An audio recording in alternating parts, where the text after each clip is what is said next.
कमरे की खिड़कियां खुली थीं और बाहर चल रही तेज हवा के झोंकों ने मेज पर रखी नोटों की गड्डियों को तितर-बितर कर दिया था। निहारिका के हाथ पांव फूल रहे थे। वो पागलों की तरह घुटनों के बल बैठकर फर्श पर बिखरे नोटों को बटोर रही थी। उसके चेहरे पर घबराहट साफ दिख रही थी, मानो वो कोई बहुत बड़ा राज छुपाने की कोशिश कर रही हो। तभी कमरे का भारी दरवाजा चरमराते हुए खुला और दादी ने भीतर कदम रखा। उसी पल हवा का एक जोरदार झोंका आया और एक गुलाबी नोट उड़ता हुआ सीधे दादी के चेहरे पर जाकर चिपक गया। दादी ने हैरान होकर अपने चेहरे से वह नोट हटाया और उनकी आंखें फटी की फटी रह गई। कमरे का नजारा देखकर उन्हें अपनी आंखों पर यकीन नहीं हो रहा था। उन्होंने कांपती आवाज में पूछा, निहारिका, ये सब क्या है? ये तो वही पैसे हैं ना जो राध्या लेकर गई थी। फिर ये तेरे पास कैसे? निहारिका ने एक लंबी सांस ली और अपनी बिखरी हुई जुल्फों को पीछे करते हुए ठंडे स्वर में कहा, दादी आप बेकार में परेशान हो रही हैं।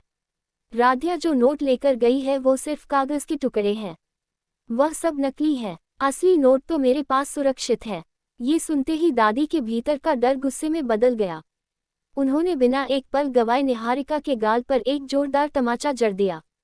कमरे में सन्नाटा छा गया। दादी की आंखों में आंसू भर आए और वे चिल्लाकर बोली, तू पागल हो गई है निहारिका। तूने पैसों के लालच में यह नहीं सोचा कि उन गुंडों को जब पता चलेगा कि पैसे नकली हैं, तो वे हमारी राध्या को जिंदा नहीं छोड़ेंगे। वे लोग उसे मार डालेंगे। दूसरी तरफ राध्या अपनी जान की बाजी लगाकर सुनसान रास्तों पर गाड़ी दौड़ा रही थी।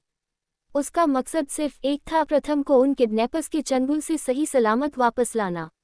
अचानक इंजन से अजीब सी आवाजें आने लगी और झटके के साथ गाड़ी बीच सड़क पर बंद हो गई।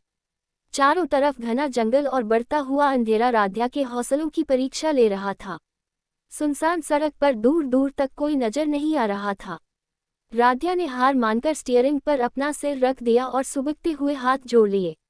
वो रुआसी सी आवाज में बुदबुदाए, हे माता रानी, मेरी मदद कीजिए। मुझे इतनी शक्ति दीजिए कि मैं सही समय पर वहां पहुंच सकूं। मेरे प्रथम सर की जान खतरे में है। उन्हें सही सलामत घर वापस लाने में मेरा साथ दीजिए। उधर किडनैपर्स के ठिकाने पर प्रथम अपनी हिम्मत जुटा रहा था। उसे पता था कि अगर वो अब नहीं भागा तो फिर कभी नहीं भाग पाएगा। जैसे ही उसे मौका मिला, उसने पास पड़ी एक भारी लाठी उठाई और पहरा दे रहे गुंडों पर हमला बोल दिया। उसने 2-3 लोगों को जमीन पर गिरा दिया और बाहर के दरवाजे की तरफ भागा। उसे लगा कि वह आज़ाद होने ही वाला है, लेकिन तभी पीछे से एक साया उभरा। इससे पहले कि प्रथम पीछे मुड़कर देख पाता, एक जोरदार प्रहार हुआ। किसी ने उसके सिर पर कांच की बोतल दे मारी। कांच के टुकड़े चारों ओर बिखर गए और प्रथम की आंखों के सामने अंधेरा छा गया। वो बिना कोई आवाज किए बेदम होकर फर्श पर गिर पड़ा।